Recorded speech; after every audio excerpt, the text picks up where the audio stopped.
ॐ सहनावतु सहनौ भुनक्तु सह वीर्यं करवावहै तेजस्विनावधीतमस्तु मा विद्विषावहै। ॐ शान्ति शान्ति शान्तिः। शङ्करं शङ्कराचार्यं केशवं बादरायणं सूत्रभाष्यकृतौ वन्दे भगवन्तौ पुनः पुनः। ईश्वरो गुरुरात्मेति मूर्तिभेदविभागिने व्योमवद्व्याप्तदेहाय दक्षिणामूर्तये नमः। ॐ पार्थाय प्रतिबोधितां भगवता नारायणेन स्वयं व्यासेन ग्रथितां पुराणमुनिना मध्ये महाभारतम् अद्वैतामृतवर्षिणीं भगवतीम् अष्टादशाध्यायिनीम्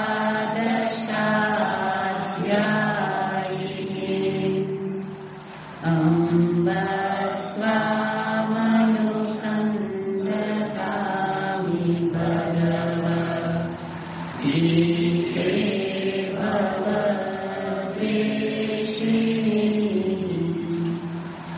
यं ब्रह्मा वरुणेन्द्ररुद्रमरुतः स्तुवन्ति दिव्यैस्तवैः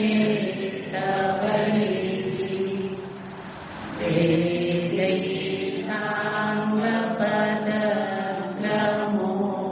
साङ्गपदक्रमोपनिषदे गायन्ति यं सामगाः।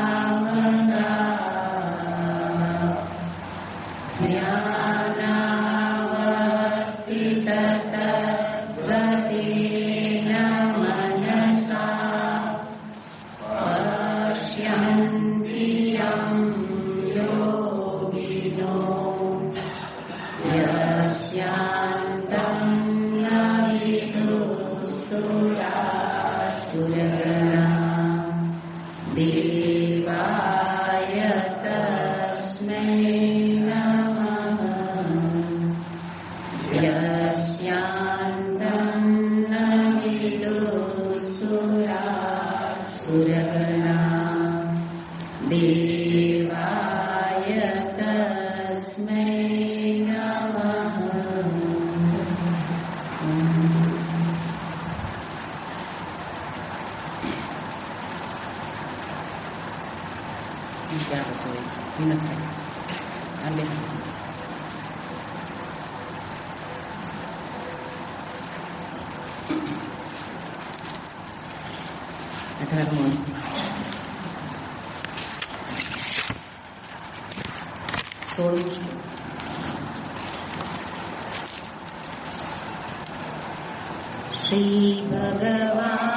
श्रीभगवानुवाच तत्रैवं सति कर्तारम् आत्मानं केवलं तु यः पश्यत्यकृतबुद्धित्वात् न स पश्यति दुर्मतिः। यस्य नामं कृतो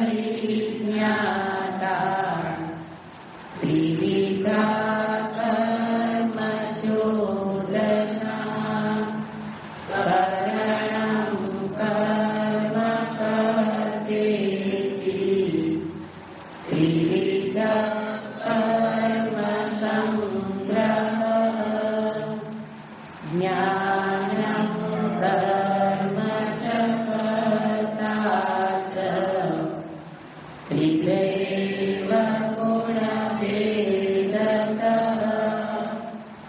પ્રોચ્યતે ગુણસંખ્યાને યથાવત શૃણુતાન્યપિ સર્વભૂતેષુ યેનૈકં ભાવમવ્યયમીક્ષતે અવિભક્तं વિભક્તેષુ તજ્ઞાनं વિદ્ધિ સાત્વિકં પૃથક્ત્વેન તુ યજ્ઞાनं નાનાભાવાન પૃથગ્વિદાન વેત્તિ સર્વેષુ ભૂતેષુ તજ્ઞાनं વિદ્ધિ રાજસં યસ્તુ કૃષ્ણવદેકસ્મિन् કાર્યે સપ્તમહેતુકम् અતત્વાર્થવદલ્પં ચ તદામસમુદાયુતम् નિયતં સંગરહિતम् રાગદ્વેષતઃકૃતम् અફલપ્રેપ્સુના કર્મ યત્તત્સાત્વિકમુચ્યતે. ગીતાજીના શ્લોકો પઠન કરીએ. પઠન કરવાનું કારણ જ છે થોડુંક સાંભળીને પછી બોલો. એક વખત ન બોલો એટલે ઉલટો અર્થ થઈ જાય. એક વખત કાઢી નાખો એટલે ઉલટો અર્થ થઈ જાય. 3 શ્લોકોમાં બધા એવું કરો છો, 2-4 જણા, બધા તો નહીં. 16મો શ્લોક છે પશ્યત્ય કૃત બુદ્ધિત્વાત. પછી ત્યાંથી પાછું સપશ્યથી બોલી નાખો એટલે વિપરીત અર્થ થઈ જાય. થોડું ધ્યાન રાખવાનું. ન સમજાય ત્યાં ટીક કરો કે અહીંયા ભૂલ થાય છે. આ પાઠ કરો છો એનો ઉલટો અર્થ થાય છે. 17મા શ્લોકમાં પણ હત્વા પિસઈમાન લોકાન, પછી સીધું હંતી બોલી નાખે, ના ન હંતી. એવી રીતે હમણાં છેલ્લે બોલ્યું નિયતમ સંગરહિતમ. પછી રાગ દ્વેષ ક્યાં છે? અરાગ દ્વેષ. વિપરીત અર્થ થઈ જાય છે બધા.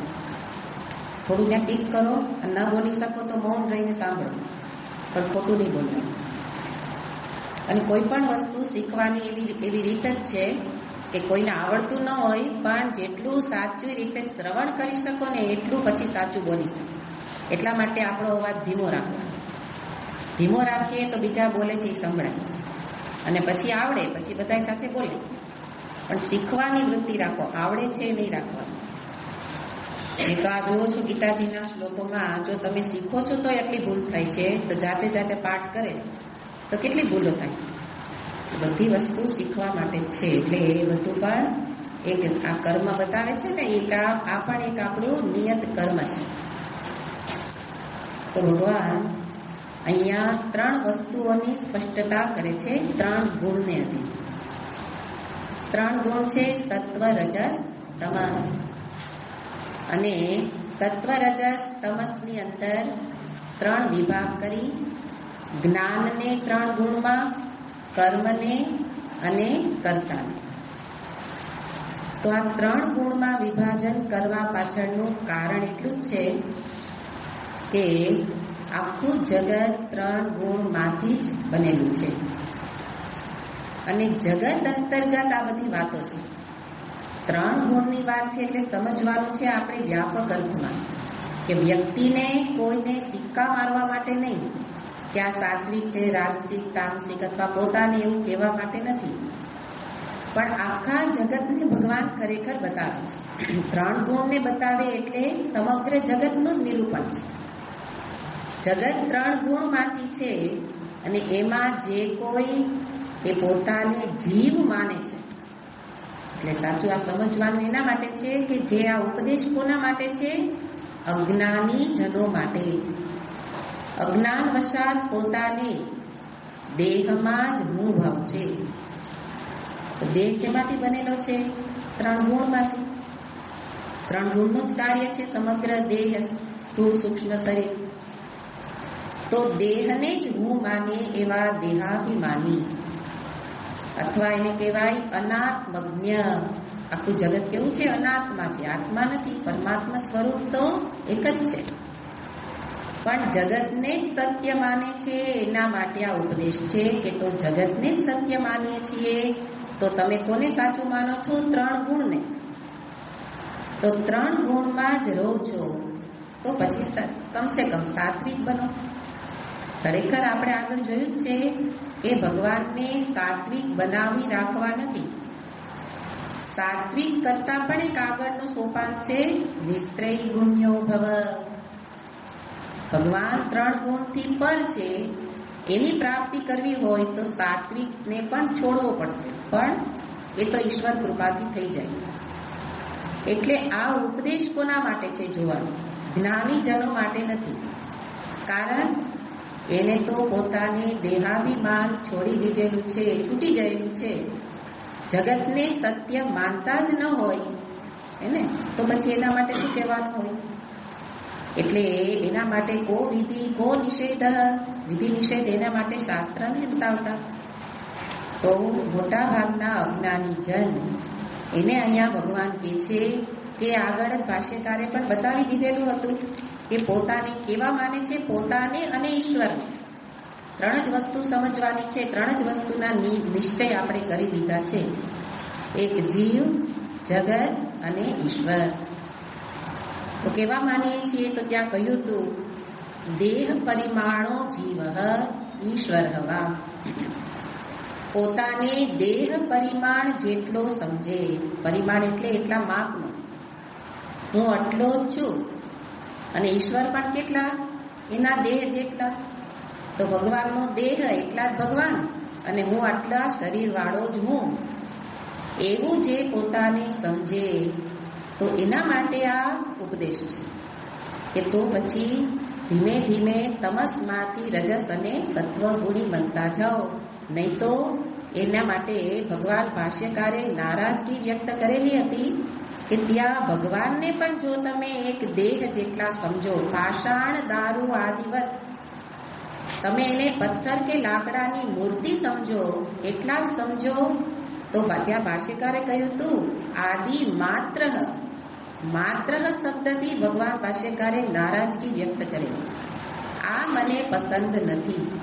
લોકો આ જે માને છે એ યોગ્ય નથી કે ભગવાન કેટલા છે? પાષાણ દારૂ, લાકડાની કે પથ્થરની મૂર્તિ જેટલા છે. તો આજે માત્ર એટલે ભગવાન એ તો છે જ, પણ એટલા જ નથી. તો આપણે જગત કે જે વિશાળ છે એને આપણે આપણી દ્રષ્ટિથી જોઈ અને સંકુચિત બનાવી દીધું. અને એ સંકુચિત બનાવીને કામ શું કર્યું? પારસમણીથી ચટણી વાટવાનું કામ કર્યું.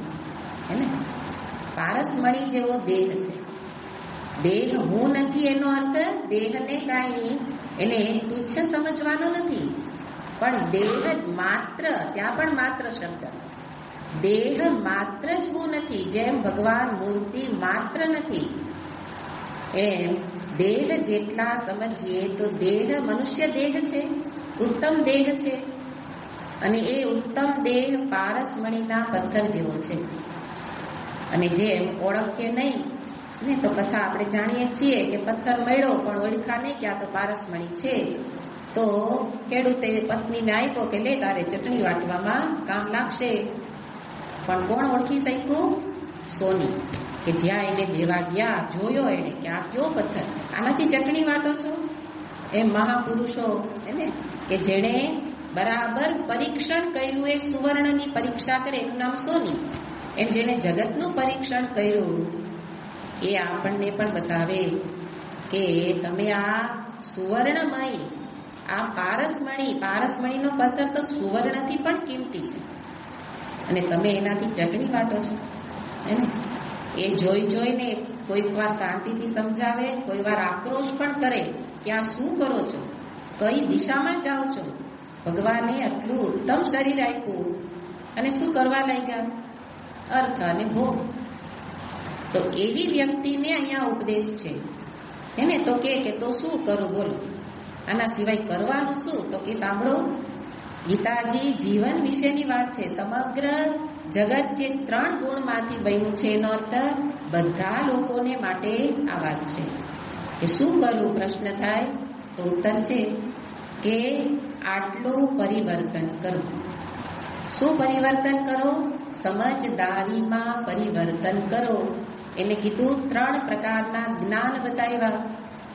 કે અત્યારે મારું જ્ઞાન કેવું છે? દેહ પરિમાણી, એટલે કે ક્ષુદ્ર જ્ઞાન છે, ક્ષુદ્રોન્મુખી. તામસિક વ્યક્તિ કેવો છે? દેહને જ સત્ય સમજે ને. એટલા માટે તો ત્યાં છીએ તો બરાબર છે, આગળ વધો. ક્ષુદ્ર એટલે એક જ દેહ જેટલા માનો છો તો થોડા વધારે લોકોને પોતાના સમજો. ભેદોન્મુખી થાઓ, રાજસિક જ્ઞાન. કે ભલે ભેદને માનો પણ તમે એક દેહમાંથી તો બહાર નીકળો. એટલે કે સ્વાર્થ પરાયણ જીવનને છોડી બીજાનો વિચાર કરીને જીવતા તો શીખો. ભલે ભેદનું જ્ઞાન હોય, ભલે અભેદ નથી જાણતા, તો એવી રીતે વિચારમાં આગળ સમજાવે. અને પછી જેમ જેમ એ નિષ્કામ કર્મ બીજાનો વિચાર કરીને જીવતા થાય ત્યારે એ વ્યક્તિ અભેદને જાણી શકે. અને એને સાત્વિક જ્ઞાન, સાત્વિક સમજદારી બતાવી કે એક છે પારમાર્થિક સમજદારી. અને એ સમજદારી પછી જે કર્મ થશે, તો કર્મ થશે એની પૂર્વે કોક સમજદારી તો હશે જ. તો હવે કર્મને 3 પ્રકારે બતાવી અને કેવું છે કે જો કર્મ તો થવાના જ છે, પણ જો હું કરું છું એ ભાવથી જ થતું હોય તો એ ભાવથી થતા કર્મમાં આટલો સુધારો કરો. અને એ કર્મની અંદર પહેલા સાત્વિક કર્મને બતાવે છે. નિયતમ કર્મ કુરુ તત્ સાત્વિકમ ઉચ્યતે.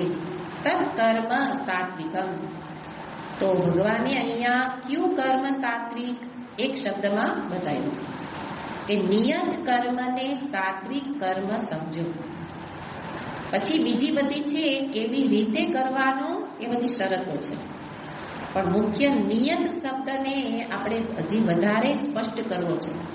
કારણ કે જે કરવાનું છે આ જ છે. હમણાં જ કહ્યું ને કે તો શું કરીએ કયો? કે નિયત કર્મ કરો.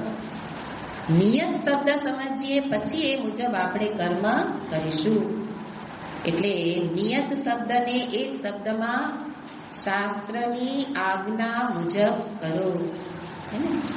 નિયત કર્મ એટલે કર્મ કરો છો ત્યારે પ્રેરણા કોણ કરે છે?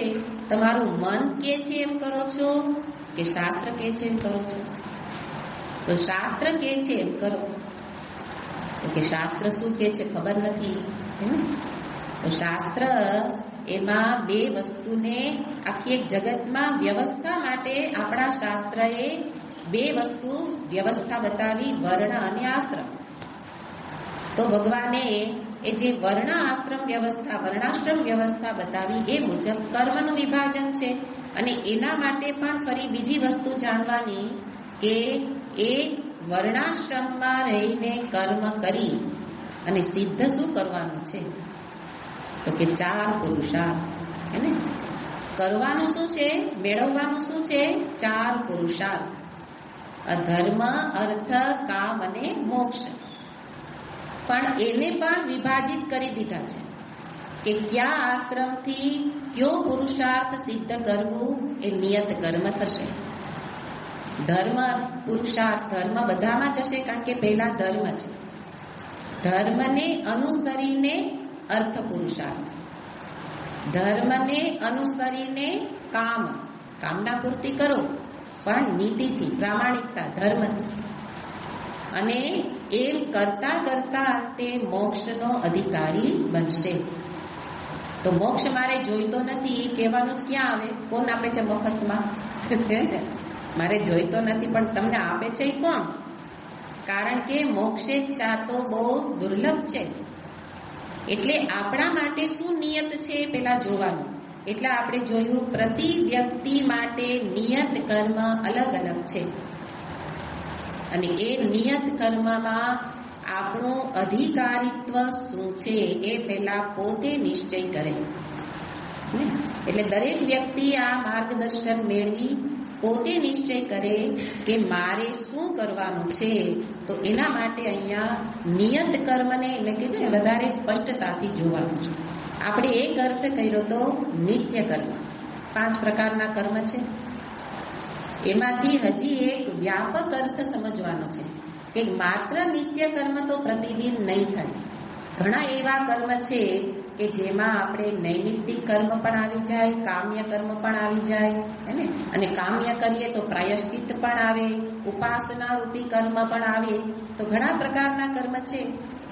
તો એના માટે અહીંયા શબ્દ પ્રયોગ કર્યો છે યદિ તે નિયતાની. આ 5 માંથી તારા માટે જો એ નિયત હોય તો કર. પંચ પ્રકારાણી કર્માણી અસ્તિ. આ 5 પ્રકારના કર્મ છે. એમાં એવું નહીં કે બધા માટે નિત્ય કર્મ એ જ નિયત કર્મ, એ તો છે જ, પણ બીજા પ્રકારના કર્મો પણ નિયત બની શકે. કોના માટે? જે જેનો અધિકારી હોય. તો જેમ કે દશરથ રાજા, એમણે શું કર્યું? પુત્ર કામેષ્ટિ યજ્ઞ કર્યો. તો આપણે કહીએ કે એમણે નિયત કર્મ ન કર્યું કહેવાય, કારણ કે તો કામ્ય કર્મ થશે હે ને. પુત્ર કામેષ્ટિ, તો પુત્રની કામનાથી થતો કર્મ યજ્ઞ, તો એ થઈ ગયો કામ્ય કર્મ.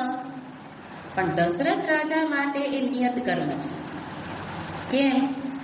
કારણ કે કોઈ ભોગ વિલાસ માટે પુત્ર ઉત્પન્ન કરવા નહોતા માંગતા હે ને, પણ ઉત્તરાધિકારી જોઈએ.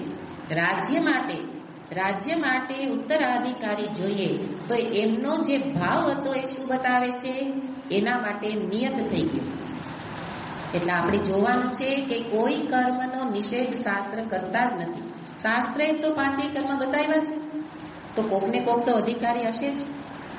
એટલે જેના માટે તમારો હેતુ શું છે? કર્મની પાછળ કામના કરી તો કામનાનો હેતુ શું છે? વ્યક્તિગત સ્વાર્થ છે તો નિયત નથી. પણ સમષ્ટિના હિતાર્થે કામનાથી કરો છો તો નિયત છે એને. ગ્રહસ્થી તરીકે સંતાન ઉત્પત્તિ થવી જોઈએ, એના માટે એ કર્મ કરે તો એ નિયત છે એને. પણ એની પાછળનો ભાવ શું છે? કે આ વંશ પરંપરા ચાલતી રહે. પાછળ જોવાનું ભોગ, એની પાછળનો હેતુ હોય તો નિયત નથી. એટલે અહીંયા જોવાનું ધર્મ, અર્થ, કામ, મોક્ષ. તો એમાંથી ગ્રહસ્થી માટે અર્થ અને કામ પુરુષાર્થ નિયત છે. પણ ગ્રહસ્થી તરીકે કેટલા વર્ષ સુધી ગ્રહસ્થી કહેવાય એ પણ શાસ્ત્ર કહે છે કે પ્રથમ સંતાનના વિવાહ થઈ જાય ત્યાં સુધી જ વ્યક્તિ ગ્રહસ્થી કહેવાય. તો ત્યાં સુધી અર્થોપાર્જન કરવાની છૂટ છે. ખૂબ કમાવો, શાસ્ત્ર કહે છે ખૂબ કમાવો તો દાન ઇત્યાદિ દાન, યજ્ઞ, દાન, તપ કરી શકો ને, તો એને છૂટ છે. પણ સાથે આગળ શબ્દ પ્રયોગ કર્યો ધર્મ. ધર્મને અધીન એને, ધર્મને અધીન નોકરી કરું, દુકાન ચલાવું, વેપાર કરું, જે કરું છૂટ છે, પણ ધર્મને અધીન મળે એટલું. અને ગ્રહસ્થી હોવ તો હવે ગ્રહસ્થાશ્રમ વટાવી ગયા, જીવનભર દુકાન નોકરી હે. શું કામ? પૈસા જોઈએ. પૈસા તો કોઈ દિવસ તમને વધવાના જ નથી એને, પૈસા ખૂટવાના જ છે. કારણ કે એનો સ્વભાવ જ એવો છે, ધનનો સ્વભાવ જ છે, એમાં સંતોષ થાય જ નહીં. એટલે આપણે નિયત કરીએ છીએ કે અનિયત, વ્યક્તિ પોતે જોઈ શકે કે ગ્રહસ્થી તરીકે અર્થ ઉપાર્જન નિયત છે. જો એ ન કરે તો એના માટે અનિયત કર્મ થઈ ગયું. અને એવી રીતના અર્થ, કામ અને ધર્મ સહિત એ કરી શકે, નિયત કર્મ થઈ ગયું. પણ વાનપ્રસ્થિ તરીકેનું મુખ્ય કર્મ છે ધર્મ પુરુષાર્થ. એમ. અને સંન્યાસી માટે મોક્ષ પુરુષાર્થ. તો મુખ્ય તમને પુરુષાર્થ શાસ્ત્ર બતાવી દે. હમણાં આગળ કીધું ને, નિયત કર્મની એક જ અર્થ કર્યો, શાસ્ત્ર વિહિત કર્મ. શાસ્ત્રની આજ્ઞા મુજબ કરવું એ કર્મ નિયત કર્મ છે. તો આપણે કહ્યું કે શાસ્ત્ર શું કહે છે? તો આ કહે છે કે 4 પુરુષાર્થની સિદ્ધિ કરવાની છૂટ છે, પણ કોણ અધિકારી છે? હે ને? તો જે પણ આપણે આશ્રમમાં જે વય અવસ્થા પોતે પોતાની જુએ, અને એના માટે ઘરમાં દીકરા નવો આવી જાય તો કે તું તારે બહાર ફરવા જા, હું તારા સંતાનને મોટા કરું, સત્સંગ તો થાય રાખશે, હે ને? તો એના માટે અનિયત છે. અનિયત કર્મ, તો કે અનિયત કરવાથી શું વાંધો? કોકને મદદ કરી, એ મદદ નથી. મદદ કઈ કહેવાય? કે જે એ બીજાના હિતમાં હોય. આપણે એને બીજું કામ કરવાની, એને નિયત કર્મને છોડાવી દીધું અને પોતાનું છૂટી ગયું. તો એનું નિયત કર્મ સંતાનની સુરક્ષા, સાચવવા, ઉછેર કરવો, અને આપણે ઉછેરવા લાગ્યા, હે ને? તો બધું અનિયત કર્મ થાય છે. તો વાંધો શું છે? તો એનો જવાબ છે કે નિયત કર્મથી જે ફળ મળે એ મળશે નહીં, અને નથી મળતું એ દેખાય છે. નિયત કર્મથી ફળ મળે, આમ તો આગળ જ કીધું કે ફલ રહિત, ફલેચ્છાથી રહિત કરવાનું છે, પણ કર્મ છે તો ફળ તો મળશે જ. તો ફળ છે આપણા જ ચિત્તમાં રહેલા દોષ, પાપ, એનું પ્રક્ષાલન કરે છે. આ નિયત કર્મ ધોવે છે, હે ને? ચિત્તમાં પાપ કર્મ પૂર્વનાય છે, રોજબરોજ થાય છે, કેટલા બધા દોષો ભેગા થયેલા છે, અને એને આપણે જોઈ ન શકીએ પણ જીવનમાં દેખાય. અશાંતિ, વિક્ષેપ, ચિંતા, આ બધા આપણા દોષોનું પરિણામ છે. કોઈને કાંઈ અશાંતિ આપતું જ નથી. આપણે નિયત કર્મ યોગ્ય રીતે નથી કર્યું, એટલે આ દોષો ચિત્તમાં રહ્યા. એ દોષ જ અંદર મને હેરાન કરે છે. આપણે આરોપ ક્યાં મૂક્યો? બહાર. તો એનો અર્થ મારી અવસ્થા જોવાની, મારો આશ્રમ જોવાનો, અને ભગવાનની આજ્ઞા જોવાની. આજ્ઞા આપણે સમજ્યા, આટલી જ આજ્ઞા છે. અને એની અંદર તમારો હેતુ પણ જોવાનો, કે એની પાછળનો હેતુ શું છે. તો એ રીતે તમે તમારા માટે નિયત કર્મને નિશ્ચિત કરો. પણ કરીએ ત્યારે કેવી રીતના ભાવથી કરવાનો? આ મારા માટે કર્તવ્ય છે. આપણે કર્તવ્ય શબ્દ તો બોલીએ, પણ કર્તવ્ય નિયત કર્મને નથી, અનિયતે કર્તવ્ય સમજી લઈએ છીએ, હે? પણ નિયત કર્મ દરેક વ્યક્તિ કરવા લાગે તો એનું ચિત્ત આવી રીતે શુદ્ધ થશે.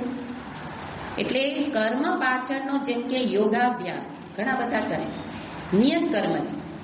ભગવાને બતાવ્યું છે કે અષ્ટાંગ યોગ, એને આપણા શાસ્ત્ર બતાવે છે, તો એ નિયત કર્મ છે. પણ એની પાછળનો હેતુ શું છે?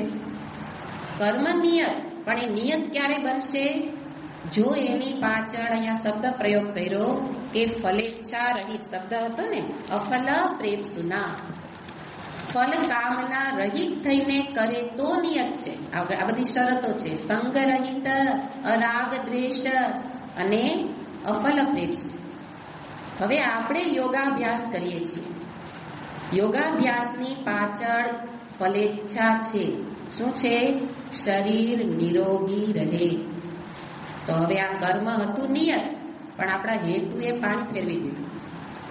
હેતુએ કીધું કે મારા શરીરને નિરોગી રાખવા કરું છું, પણ એ જ વસ્તુ કરું ત્યારે મનમાં ભાવ હોય કે નહીં, શાસ્ત્રએ કીધું છે બસ કરવાનું, એટલો જ ભાવ હોય. પણ એની પાછળ જો જોડી દઈએ કંઈ પણ, આના માટે કરું છું, તો એ બની ગયું કામ્ય કર્મ. તો એ આગળ રાજસમાં જશે, ને? કોઈ ઘણા બધા રુદ્રાક્ષ પહેરતા હોય, હવે તો થોડી વધારે ચાલ ચાલી છે આધ્યાત્મિક દેખાવાની, એટલે રુદ્રાક્ષ પહેરે, અને પહેરે ત્યારે શાસ્ત્ર કહે છે હા રુદ્રાક્ષ પવિત્ર છે, એ ધારણ કરવો જોઈએ. ધારણ કરે એનાથી પવિત્રતા છે, પવિત્રતા માટે પહેરે. પણ આપણે એના માટે હેતુ શું છે? એનાથી મારું લો પ્રેશર, બ્લડ પ્રેશર છે ને એનો હેતુ બતાવે, ઘણા બધા લાભ બતાવે એટલે પહેરતા હોય કે એનાથી બ્લડ પ્રેશર એ જળવાઈ રહેશે. અથવા તો પેલો હૃદય રોગ, એના માટે પણ આ અસરકારક છે કે રોગ ન એટલે એટેક ન આવે. આ બધા એના લાભ છે. આ લાભ બતાવે એટલે પછી બધા શોધવા નીકળે રુદ્રાક્ષ ક્યાં મળે છે. કેમ? રુદ્રાક્ષ પહેરવો શાસ્ત્રની આજ્ઞા છે, પવિત્ર કહેવાય, પહેરવો જોઈએ. એ ભાવ નથી. ભાવ બદલી ગયો એટલે હવે એ થઈ ગયું કર્મ કેવું? અનિયત. તો એ રીતના એક વસ્તુને તમે જુઓ કે દરેકની પાછળ આપણે હેતુને ચકાસીએ તો કે એ બધી માથાકૂટ કોણ કરે? બસ. તો આ તામસિકતાનું લક્ષણ છે. આગળ તામસિક સમજદારીમાં આ જ વસ્તુ બતાવી કે જેને વિચાર કરવાની ઈચ્છા નથી થતી, વિચાર કરવો એ માથાકૂટ લાગતી હોય તો આપણું મન કેવું છે? તામસિક. આ બધો હેતુ વગેરેનો વિચાર કરાવવા માટે શાસ્ત્ર એટલે વિચાર કરાવે કે આપણે વિચારશીલ બનીએ, દરેક કર્મ વિચારીને કરીએ એને. પણ વિચાર કરવાની એક પ્રકારની આળસ, પ્રમાદ. તો ગમે એવા ધાર્મિક કર્મ કરીએ એને, પણ એ અનિયત કર્મ એ મારા ચિત્તને હંમેશા અશાંત જ રાખશે. અને એ રીતના આ શબ્દ પ્રયોગને સમજવા માટે આપણે આ જોવાનું કે નિયત કર્મ પહેલા પોતાનું નિશ્ચિત કરે. આ વિસ્તારથી આપણે એને જોઈ અને આપણે કરવાનું છે એટલે વિસ્તારથી જોઈએ છીએ. પછી એ કર્મ એ શુભ હોય કે અશુભ હોય, સારું હોય કે ખરાબ હોય, એ જોવાનું નથી. મારું નિયત છે ને કરવાનું. ડોક્ટર છું, ડોક્ટર તરીકે સર્જરી કરવી એક પ્રકારની હિંસા છે, પણ હિંસામાં નહીં આવે. કેમ નહીં આવે? હેતુ શું છે? હેતુ જુઓ એને. હેતુ જુઓ તો એ હિંસાત્મક કર્મ, ખરાબ કર્મમાં આવશે, પણ એના માટે નિયત છે. સૈનિક માટે લડવું એ નિયત છે. એનાથી આગળ અતિશય હિંસક કર્મ, જેને કહેવાય ને કે જઘન્ય કર્મ, એ પેલા કસાઈ મારે એને, અથવા ફાંસીને પેલો માચડે ચડાવે, તો એ તો અતિશય નિકૃષ્ટ કર્મ છે. પણ છતાંય એના માટે શું છે? નિયત કર્મ. એ ન કરે તો અનિયત થઈ જશે. ભલે અંતરના ભાવ એના કોમળ હોય, ક્રૂર કર્મ છે, અંતરથી એ પીડાય છે કે આ કર્મ નથી કરવું, પણ કરવાનું છે, કરવું. નિયત કર્મથી શું થશે? ભગવાન એના ફળે બતાવે. શ્રેયાન સ્વધર્મો વિગુણ અપી શ્રેય. જ્યારે એ કર્મ વિગુણ, નિકૃષ્ટ હોય, ખરાબ છે, તો પણ મારા માટે શ્રેય છે, કલ્યાણકારી છે. એટલે એક માત્ર નિયત કર્મ કરતા કરતા સિદ્ધિ મળે એમ છે.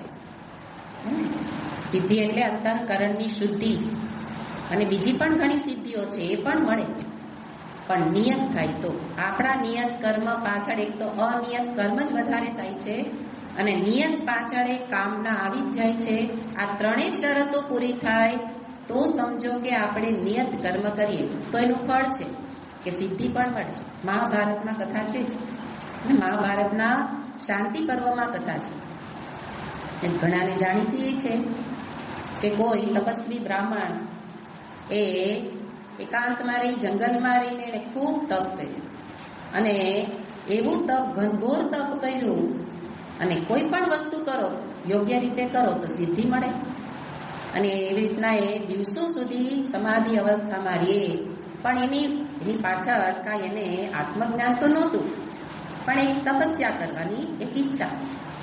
અને તપ કરતા કરતા દીર્ઘકાળ કર્યા પછી કોઈ વાર આંખો ખોલી, જેમ ગાંધારીની આંખો એ ખોલી ત્યારે એનામાં એક પ્રકારની શક્તિ હતી ને, એવી રીતે આ દિવસો પછી એમણે આંખો ખોલી અને આમ ઉપર જોયું.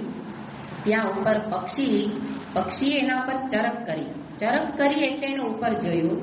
ઉપર જોતા આવે પક્ષી મરીને નીચે પડ્યું. એટલે એને શું કહો, મારી અંદર તો સિદ્ધિ આવી ગઈ. એટલે હવે પેલો તપસ્વીને સિદ્ધિના જોરથી, હવે વાણીમાં સિદ્ધિનું બળ આવી ગયું, અહંકાર.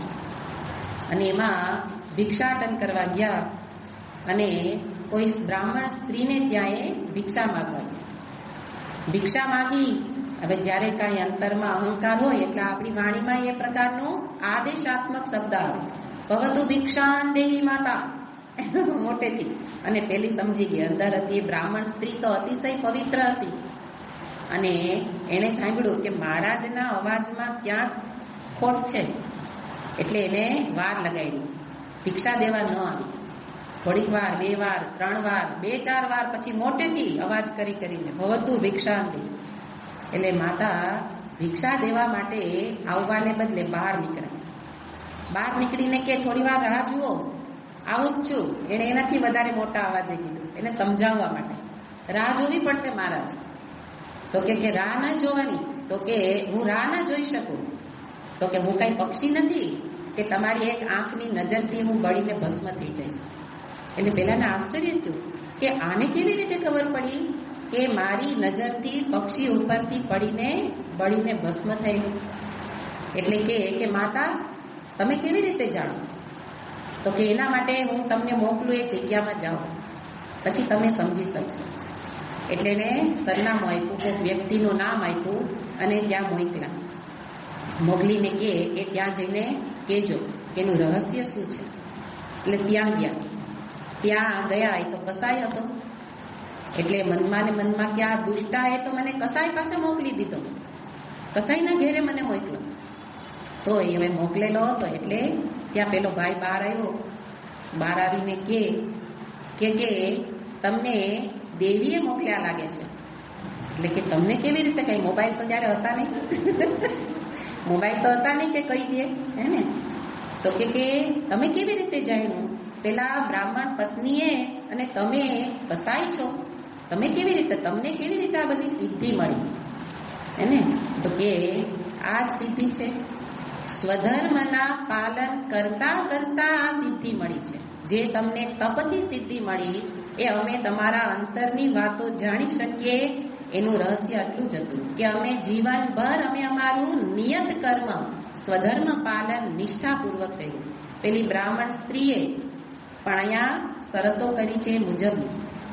નિયત કર્મ એટલે માત્ર પતિની સેવા અને પુત્રની સેવા જ નહીં, પણ સંગરહિતમ અરાગ દ્વેષતઃ કૃતમ અફલ પ્રેપ્સુના.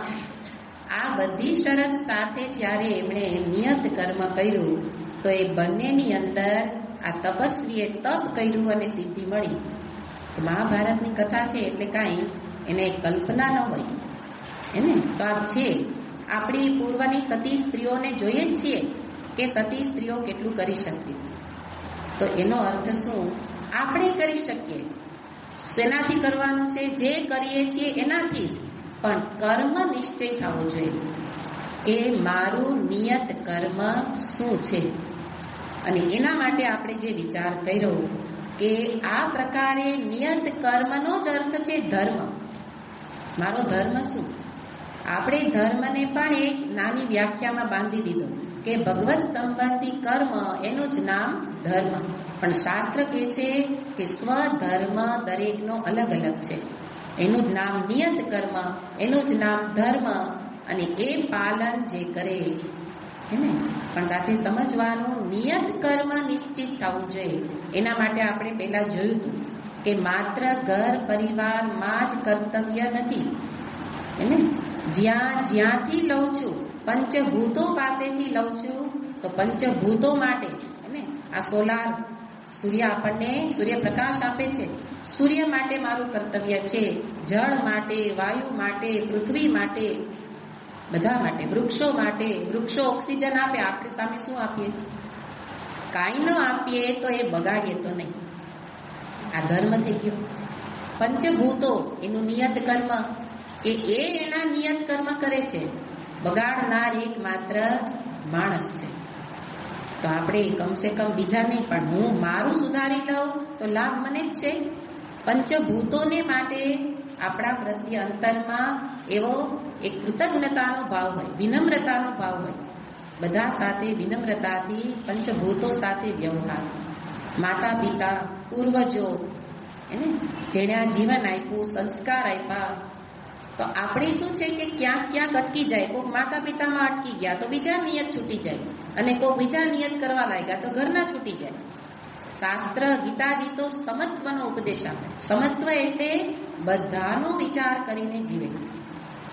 એટલું જ નહીં, માતા પિતાને જગતમાં પંચભૂતોમાં લાગી ગયા તો ભગવાન છૂટી જાય. મુખ્ય કર્મ તો ભગવત કર્મ છે.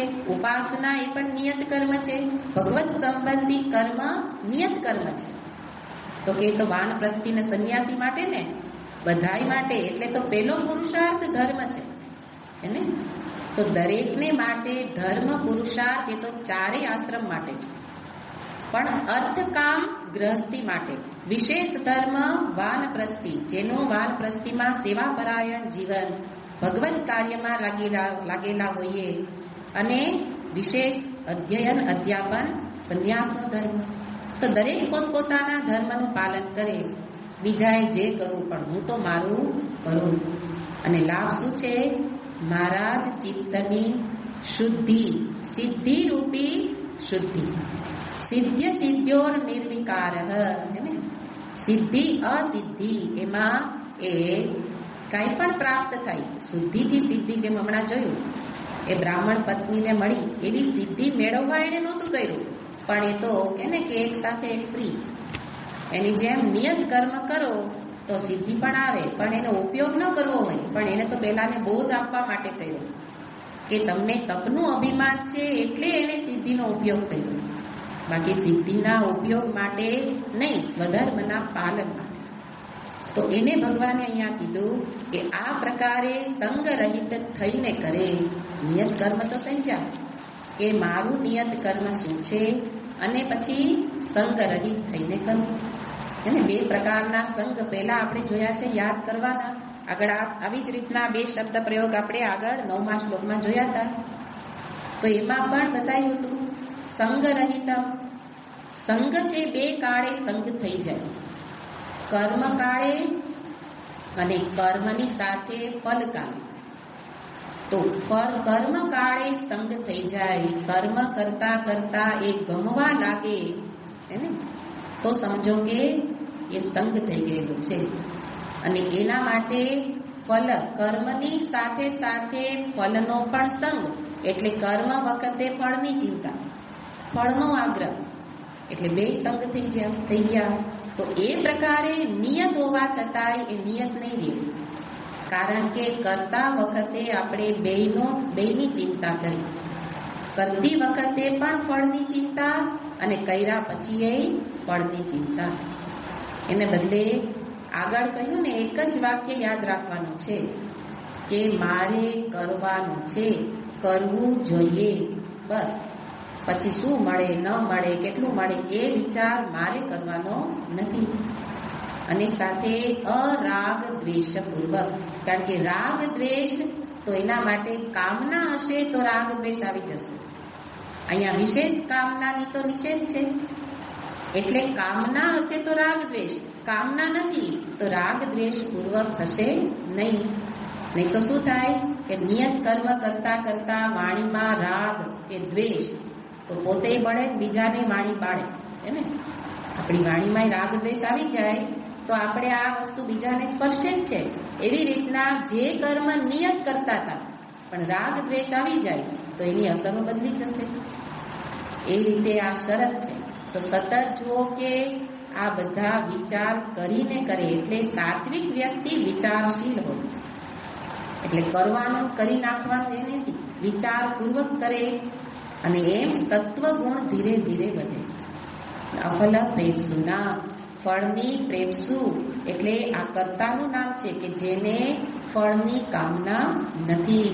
એ રીતે આ સમજદારીથી જે કરે તો એના માટે અહીંયા કહ્યું કે એ સાત્વિક કર્મ એ થઈ જશે. સાત્વિક કર્મની વ્યાખ્યા ભગવાને અહીંયા કરી. આગળ રાજસ કર્મની વ્યાખ્યા કરતા કહે છે 24મો શ્લોક. યત્તુ કામેષુ ના કર્મ,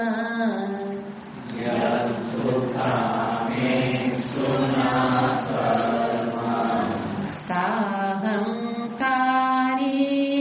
વા પુનઃ,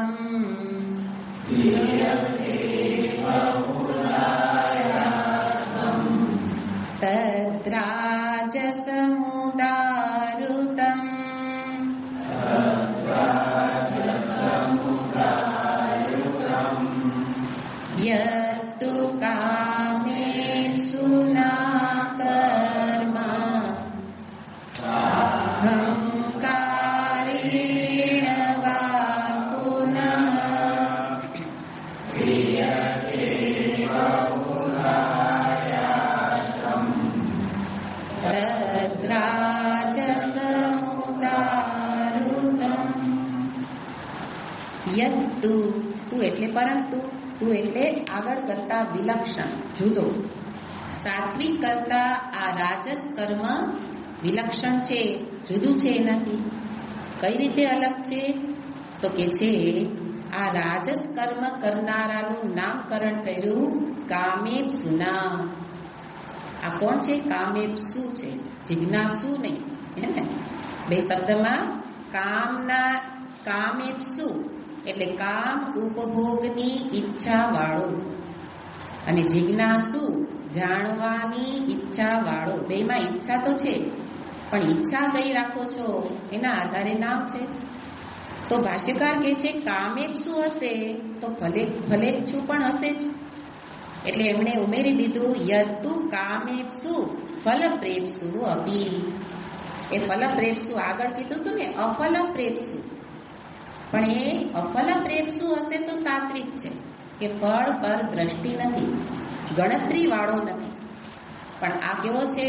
ગણતરી વાળો. કામના હોય તો ગણતરી તો હોય જ. આટલું મળશે, આટલું મળ્યું, આટલું મળવાનું છે, આખો દિવસ નોટો ગણતા ગણતા ગણતા થાકતા જ નથી.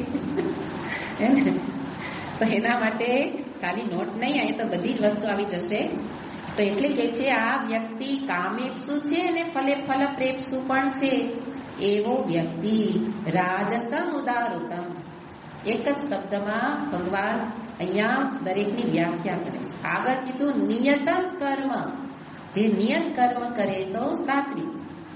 પછી શરતો આપી, આ રીતે કરે તો. એવી રીતે અહીંયા રાજસ કર્મ કરનારો કેવો છે? તો કે છે કામેપ્સુ છે, ફલપ્રેપ્સુ છે. અને એ કરે છે કેવી રીતે? દરેકની અંદર જુઓ કે વ્યાખ્યામાં પહેલા બતાવે કે કોણ રાજસ કર્મ કર્મી કહેવાય, તો કે કામેપ્સુ. કોણ સાત્વિક કર્મી કહેવાય? વ્યક્તિ કોણ? તો કે નિયત કર્મ કરે તે કામેપ્સુ. પણ કેવી રીતે? પાછી શરત આપે ને, કેવી રીતે કરે છે? કામના તો ઘણા બધાને છે. આગળ જોયું એમ, આગળ એક દશરથ રાજાના ઉદાહરણમાં જોયું કે કામના તો એમ નહીં હતી, પણ પાછી આ જે વસ્તુ છે એનામાં નહોતી, એટલે રાજસ ન થયું. અહીંયા કામના વાળો તો છે. કામના તો ખરેખર જુઓ તો બધા જ કર્મમાં હશે. નિત્ય કર્મ કરીએ એમાંય કરવાની ઈચ્છા તો હોય જ ને. એને સંધ્યાવંદન કરવાની ઈચ્છા હોય પછી થાય. એમ દરેક કર્મમાં સામાન્ય કામના તો હોય જ. કામના વિના તો આપણે ઉભાઈ ન થાય, એને હલનચલન ન થાય. પણ એ સામાન્ય કામનાને શાસ્ત્ર એ કામેપ્સુ નથી કહેતા, પણ વિશેષ કામનાઓ જેના ચિત્તમાં છે અને એ વ્યક્તિ સાથે સાથે કરે છે ત્યારે કેવી રીતે કરે છે?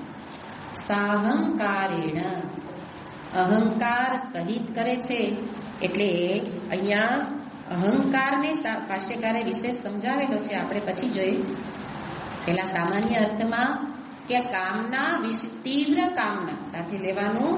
કામેપ્સુ એટલે કેવો છે? તીવ્ર કામના વાળો. અને એ કર્મ કરે, એ કર્મ કેવું થઈ જાય? રાજસ કર્મ. અને કરે ત્યારે કેવી રીતે કરે? અહંકાર સાથે, સહંકારેણ, એ રીતે કરે. સાહંકારેણ વા ક્રિયતે. અને કરે તોય બરાબર, અહંકાર હોય તોય બરાબર, પણ સાથે કર્મમાં જે ડૂબી ગયેલો છે, બહુલાયાસમ અતિશય પરિશ્રમ કરનારો, યેન કેન પ્રકારેણ કામના પૂરી કરીને જ રહીશ. એને એક સરસ એક વાક્ય છે કે એનો ભાવ શું છે? બહુલાયા શું કામ? અતિશય પરિશ્રમ શું કામ કરે છે?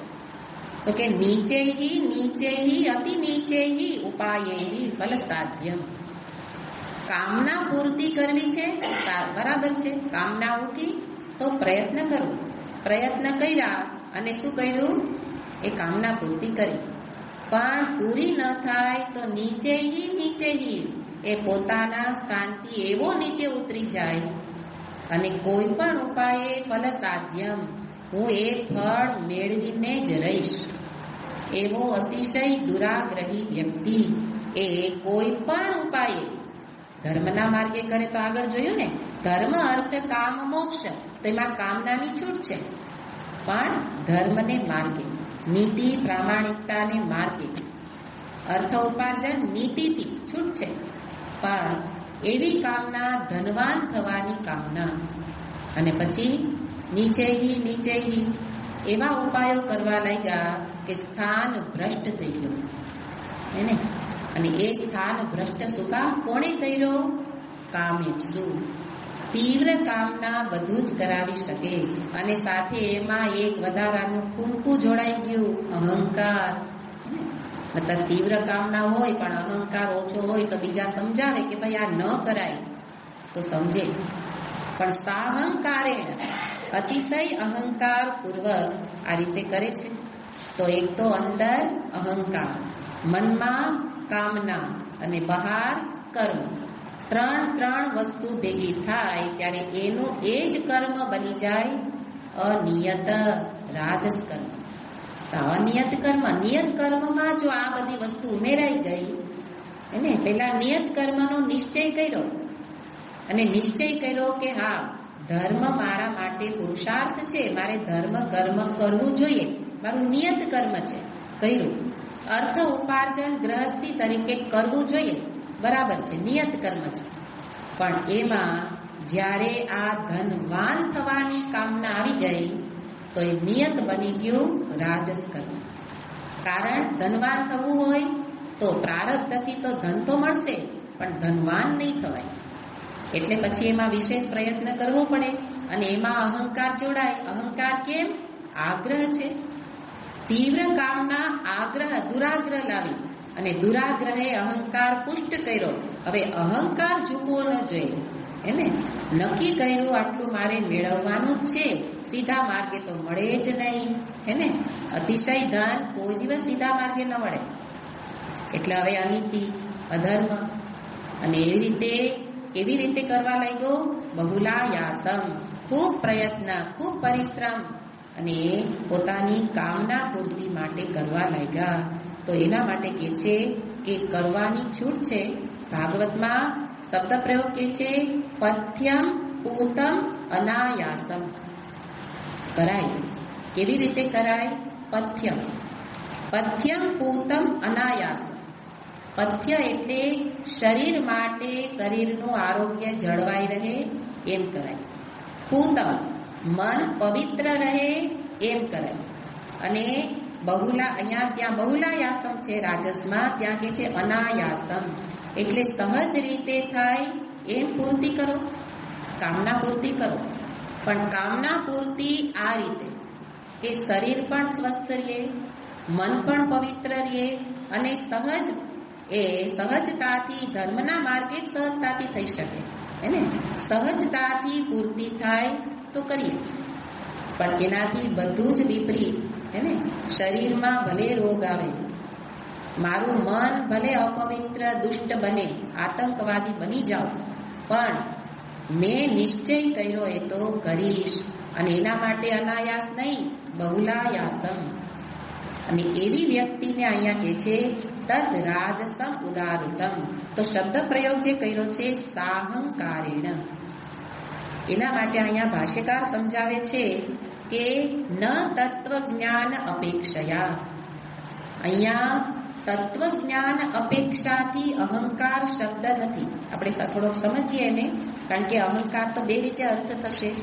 કોઈ પણ વ્યક્તિ અહંકાર વિના હોઈ જ ન શકે. અહંકાર સામાન્ય તો હું ભાવ, જેને કહેવાય ને દેહમાં અહંભાવ, એનું નામ જ અહંકાર. તો જે હું નથી, અનાત્મા, દેહાદી, આગળ જ આપણે શરૂઆતમાં જોયું કે આ દેહાદી અનાત્મા છે, એ ખરેખર હું એટલે આત્મ સ્વરૂપ નથી. પણ જ્યારે કોઈ કર્મ શબ્દ પ્રયોગ થાય તો કર્મ તો દેહથી જ થશે, અને દેહથી જ થાય તો દેહમાં અહંભાવ રાખવો જ પડશે.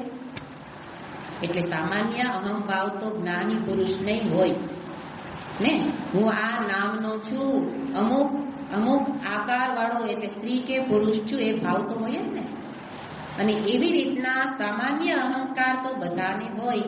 એટલે ભાષ્યકાર અહીંયા સ્પષ્ટતા કરે છે કે અહંકાર તો બધાને હશે, પણ આ અહંકાર એટલે કેવો?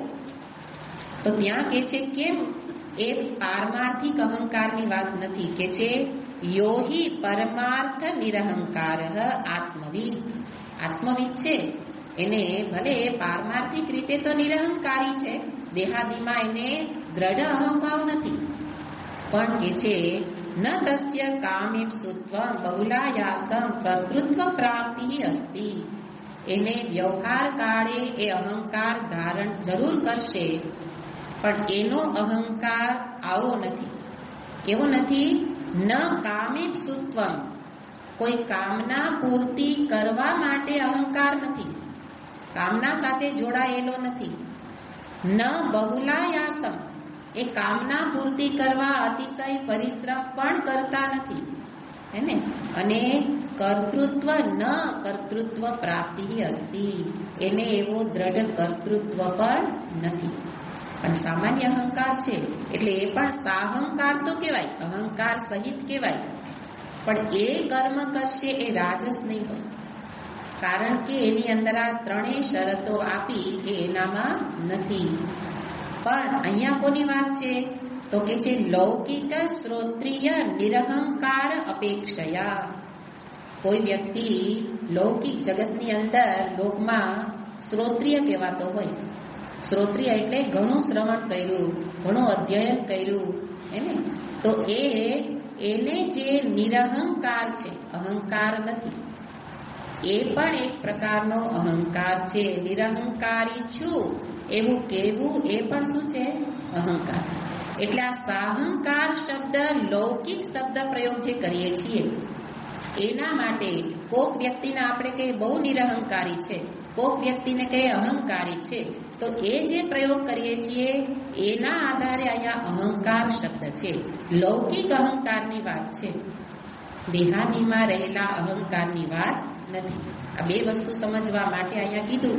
નહીં તો ઘણા બધાને તત્વજ્ઞાની પ્રત્યે થોડી એ વિરોધ હોય તો કહેશે કે જો એ હું તો બોલે જ છે ને, એને મેં કર્યું એ તો એ બોલે જ છે.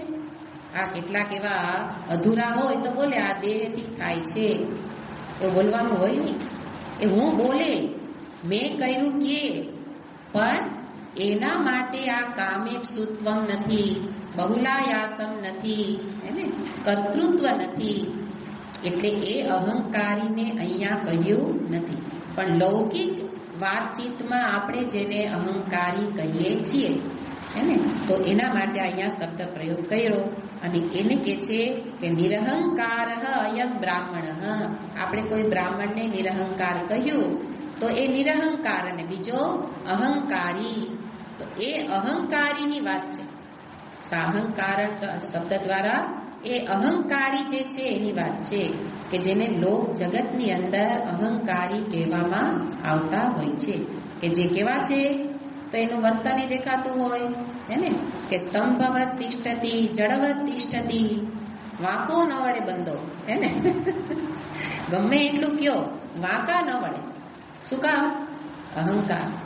અહંકાર ક્યારે ઝૂકવા ન દે. અને ઘણા બધા બહુ ઝૂકે એને પાછો જુદો અહંકાર, બહુ ઝૂકવાનો અહંકાર અને ખડા રહેવાનો અહંકાર. તો એ અહંકારની વાત અહીંયા ભગવાન કરે છે. અને એ પછી જે કર્મ કરશે એ કર્મ કેવું થઈ જશે? રાજસ કર્મ. એટલે અહીંયા ભલે શાસ્ત્રીય કર્મ હોય, એટલે જુઓ કે બધી આગળની શરતો અહીંયા ચાલશે, પણ સાથે આ બીજી શરતો ઉમેરાઈ ગઈ તો એ જ નિયત કર્મ, એ જ શાસ્ત્રીય કર્મ બની ગયું રાજસ કર્મ. તો શાસ્ત્રીય કર્મ કરતા રહેવાથી પણ સાત્વિક કર્મી થવાતું નથી.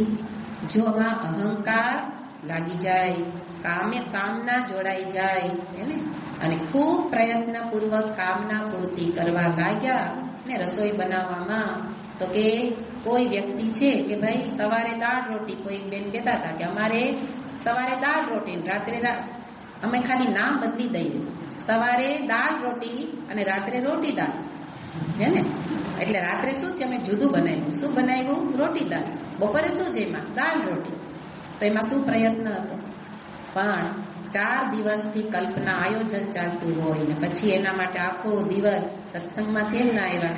આજે તો આજે આ બનાવવું હતું બહુલાયાતમ એને જોવા કે ભોજન તો ભોજન છે, પણ એ સહજતાથી કેવી રીતે બની જાય, કુશળતાથી એ કર્મ એ થોડા સમયમાં કેવી રીતે, એનો અર્થ એમ નહીં કે આપણે કાંઈ નવી વિવિધતા બનાવવી જ નહીં, હે ને, પણ સહજતાથી કુશળતાથી એ કામ પાછળ સમય કેવી રીતે ઓછો વપરાય, તો એ કુશળતા છે. અને ખૂબ સમય એમાં જ જાય તો સમજો કે એ કર્મ રાજસ કર્મ, અને એ રસોઈ બનાવી એ પણ કેવી બની ગઈ, રાજસિક રસોઈ બની, તો ભોજન રાજસિક થઈ ગયું. તો આ બધી વસ્તુ જુઓ કે આ શરતો બતાવે છે. આ શરત હશે તો કર્મનું નામકરણ બદલી જશે. એ ભલે પછી આપણે રોજબરોજના નિત્ય કર્મ કરીએ, પણ એની પાછળ એટલો બધો આયાસ કરીએ કે બીજા નિયત કર્મ છૂટી જાય, તો સમજો કે એ બની ગયું રાજસ કર્મ. એટલે કર્મ વિશે ખૂબ વિચાર ભગવાન અહીંયા કરાવે છે. જો આવી રીતે કરતા હોઈએ તો આગળ કહ્યું તું રાજસને જાણીને છોડવાનું છે, સાત્વિકને જાણીને કરવાનું છે. એ રીતે ભગવાન અહીંયા બતાવે છે. હજી એના વિશે ઓમ પૂર્ણમદ પૂર્ણમિદં પૂર્ણાત પૂર્ણમુદચ્યતે પૂર્ણસ્ય પૂર્ણમાદાય પૂર્ણમેવાવશિષ્યતે. ઓમ શાંતિ શાંતિ શાંતિ. હરિ ઓમ.